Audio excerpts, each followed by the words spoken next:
नमस्कार. तर आज आपण खव्याचे गुलाबजामुन कसे बनवायचे ते बघणार आहोत. तर मऊसूत गुलाबजामुन बनवण्यासाठी आपल्याला कसं काय करायचं आहे ते मी दाखवणार आहे आज. तर पहिले चासणी बघूया. तर चासणीसाठी आपल्याला 2 ग्लास शुगर म्हणजे साखर घ्यायची आहे आणि 1.5 ग्लास पाणी घ्यायचं आहे. त्यामध्ये इलायची टाकून ते उकळून घ्यायचं आहे. चासणी थोडीशी उकळू द्यायची आणि हे बघा आपली चासणी झालेली आहे. तर गॅस बंद करून घेऊया. आपण गुलाबजामुन बघू.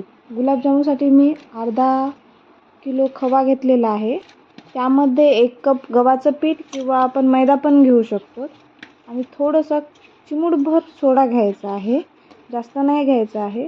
तर पहिल्यांदा आपण खव्याला जरासं मळून घेऊया आणि त्याच्यात थोडं गव्हाचं पीठ टाकायचं किंवा मैदा टाकायचा आणि असे गोळे तयार करून घ्यायचे छोटे छोटे.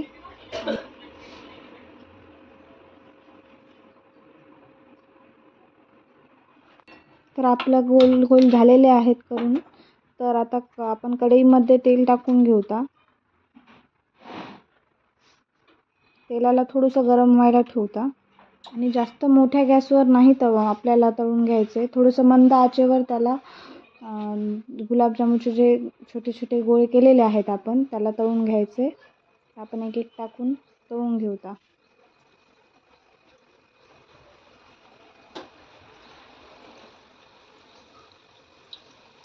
हे बघा छान असे तळलेले आहेत. तर याला काढून घेऊ आणि बाकीचेही असेच आपण तळून घ्यायचे.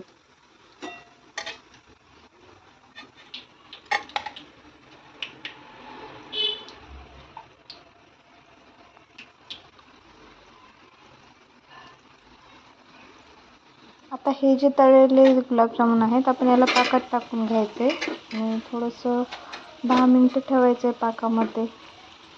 तर आपले मऊसूद असे खव्याचे गुलाबजामुन तयार झालेले आहेत.